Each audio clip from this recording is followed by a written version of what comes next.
और एक छोटी सी रिक्वेस्ट है फ्रेंड्स, आपने हमारे चैनल को अभी तक सब्सक्राइब नहीं किया है तो वीडियो के नीचे देख सकते हैं रेड कलर का बटन आ रहा है, इसे इस तरीके से प्रेस करके बेल का आइकन ज़रूर से प्रेस करें। फ्रेंड्स, इसका कोई चार्ज नहीं लगता है, ये बिल्कुल फ्री सर्विस है, आपको फ्री में वीडियोज़ मिलेंगे इसके बदले। फ्रेंड्स, बढ़ते हैं अपनी वीडियो की तरफ। दोस्तों, आप देख ही रहे होंगे कि किस प्रकार देश में चल रही भयंकर महामारी कोरोना वायरस की वजह से पूरे भारत को लॉकडाउन कर दिया गया है। ऐसे में सब लोग अपने काम को छोड़ छाड़ कर घर में बैठे हुए हैं और सबसे ज्यादा टाइम स्पेंड कर रहे हैं सोशल मीडिया पर। सोशल मीडिया की कुछ एप्लीकेशंस जैसे टिकटॉक पर आप आमतौर पर बहुत सारी वीडियोस देखते होंगे। टिकटॉक पर आज के टाइम में हमारे देश के बड़े बड़े स्टार्स भी आ गए हैं और साथ में आम लोग भी टिकटॉक पर वीडियो बनाकर अपना टाइम पास करने में लगे हैं। लेकिन आज इन सोशल मीडिया का उपयोग जहां अच्छे काम के लिए हो सकता है, वहीं इससे बहुत ज्यादा अश्लीलता भी परोसी जा रही है और हम सब इन सब से आंखें मूंदे स्वीकार भी कर रहे हैं इन्हें। टिकटॉक के जरिए बच्चों और युवाओं को जिस अश्लीलता की राह पर धकेला जा रहा है वो सोचनीय है। हम अपनी सांस्कृतिक परंपरा एवं विरासत को भूलकर तुरंत में कुछ भी करने को उतारू हो गए हैं। भौंडी अश्लीलता को हमने पॉप कल्चर के रूप में अपने जीवन में उतार लिया है। इसके दुष्परिणाम भी सामने आने लगे हैं। आज नई पीढ़ी का अपनी संस्कृति से लगाव खत्म हो गया है क्योंकि वो उस संस्कृति से परिचित ही नहीं हो पा रहे। लेकिन क्या आप जानते हैं कि टिकटॉक एप्लीकेशन किस तरह से भारत देश को बर्बाद करने पर तुला है? क्या आप जानते हैं भारत के लगभग 10 करोड़ लोग टिकटॉक पर वीडियो बनाते हैं, जिसमें से 2 करोड़ से भी ज्यादा यूजर पूरी तरह से टिकटॉक पर एक्टिव हैं। हमने अपनी पुरानी पीढ़ी द्वारा बनाए गए गीतों को गाना छोड़ दिया है। अब हम सब कुछ फिल्मी धुन पर गा बजा रहे हैं, जिसका आधार आज पश्चिमी संगीत होता है, जबकि हमारे पास अपना संगीत है, अपने गीत हैं, अपनी कला है। किंतु ये जो अश्लील प्रोग्राम बनाए जा रहे हैं, उनका अपनी जमीन, अपनी धरोहर से कोई लेना देना नहीं है। हमारे देश को टिकटॉक बहुत बुरी तरह से नुकसान पहुंचा रहा है। आज हम आपको टिकटॉक द्वारा पहुंचाई जाने वाली उन्हीं नुकसानों के बारे में बताएंगे जो कि हर भारतीय को पता होना चाहिए। टिकटॉक का भारत का सबसे पहला प्रभाव अभी हाल ही में देखने को मिला, जो मुस्लिम समाज के कुछ नुमाइंदों ने गलत हरकत करते हुए अपने वीडियोज टिकटॉक पर पोस्ट किए। उन्होंने सरकार द्वारा बताए गए नियमों को न मानते हुए एक दूसरे के साथ हाथ ही नहीं मिलाया, बल्कि एक दूसरे को गले लगाते हुए कोरोना को चुनौती दी और कहा, जब तक हमारा अल्लाह हमारे साथ है, हमें कोरोना वायरस छू भी नहीं सकता। इससे भारत के बहुत सारे मुस्लिम लोग प्रभावित भी हुए और उन गलत वीडियोज से गलत धारणा लेते हुए गलत काम करने लगे, जैसे नोट पर थूकना और उसे रास्ते में यूं ही फेंक देना।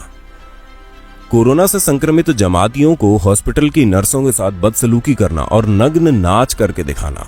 भारत देश में टिकटॉक का बहुत ज्यादा इस्तेमाल किया जा रहा है और साथ ही दर्शकों द्वारा उन्हें देखकर बहुत पसंद भी किया जा रहा है।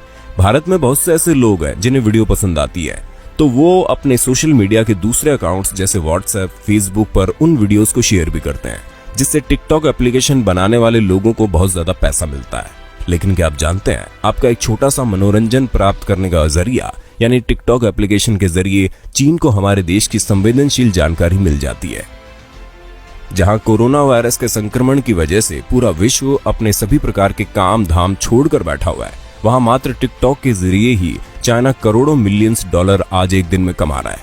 इस एप्लीकेशन में खतरों का भरपूर भंडार है, क्योंकि सुरक्षा के नजरिए से देखा जाए तो इसमें आपका डेटा चुराने का पूरा इंतजाम किया गया है। चाइना आपका पर्सनल डाटा कभी भी इस्तेमाल कर सकता है और साथ ही अगर आप टिकटॉक अकाउंट डिलीट भी करते हैं तो भी आपका डेटा डिलीट नहीं होता। टिकटॉक पर बनाई जाने वाली वीडियोस से छोटे छोटे बच्चों पर बहुत गलत असर पड़ता है। अगला सबसे बड़ा नुकसान यह है कि देश में हो रही इतनी गंभीर बीमारी को लेकर इतने गंदे मजाक उड़ाए जा रहे हैं, जिसकी वजह से हमारे देश के बहुत से युवा उनसे प्रभावित हो रहे हैं और हमारे देश के युवा इसके जरिए गलत बातों के अलावा और कुछ नहीं सीख रहे। टिकटॉक के जरिए कुछ ऐसे लोग भी हैं जो दूसरे लोगों को छोटी छोटी बातों पर मजाक उड़ाने लग जाते हैं, जिसकी वजह से बेवजह वे लोग मानसिक रूप से परेशान हो जाते हैं, जिनका मजाक सोशल मीडिया के जरिए उड़ाया जाता है। आज के इस समय में टिकटॉक एप्लीकेशन डाउनलोड करने वाले बच्चे 13 साल से कम आयु के हैं और यही बच्चे अपने मजेदार वीडियो बनाकर पोस्ट करने लगते हैं, जिसे देखकर कोई भी अनजान व्यक्ति उनको फॉलो कर सकता है, उन्हें मैसेज करके इन बच्चों को गुमराह कर सकता है। भारत देश के छोटे बच्चों के लिए ये एप्लीकेशन बहुत ज्यादा खतरनाक साबित हो रही है। ये सिर्फ टाइम पास कर रहे हैं, समय का सदुपयोग नहीं कर रहे। बच्चों को निर्लज बनाना, अश्लीलता के जाल में इस तरह फंसाना, वो भी जीवन भर इसी में अटके और भटके रहें, यही इन टिकटॉक जैसे प्रोग्राम का उद्देश्य है। इंटरनेट के कुछ अच्छे और बुरे उपयोग हैं। ये हमारे ऊपर है कि हम उसका इस्तेमाल कैसे करते हैं। एक चिंगारी से घर जल जाते हैं और एक शमा घरों को रोशन कर देती है। वैसे ही इंटरनेट भी हमें अच्छी जानकारी देते हैं, वहीं उसके पास अंधेरे पक्ष भी है और हम इस स्याह सफेद पक्ष में भेद नहीं कर पा रहे। आज टिकटॉक जैसे कार्यक्रम फूहड़ता की सारी सीमा लांघ रहे हैं, जिसमें हम मासूम नन्हे बच्चों को फूहड़ और अश्लील तरीके से नाचना सिखा रहे हैं। ऐसी क्या मजबूरी है कि हमने गंदे मनोरंजन को अपना लिया और अच्छे बुरे का भेद करना बंद कर दिया है। यही हमारी कमजोरी बन गई है कि हम मनोरंजन के नाम पर फूहड़ता को परोस रहे हैं, उसे जीवन शैली का एक अंग बना लिया है। जब अश्लीलता हमारे जीवन का अभिन्न हिस्सा बनती है तो फिर हम ना तो कुछ सोच पाते हैं ना समझ पाते हैं। हम सिर्फ क्षणिक सुखों के लिए जीते हैं। तत्काल सुख प्राप्ति के लिए अपने भविष्य को दांव पर लगा दिया है हमने।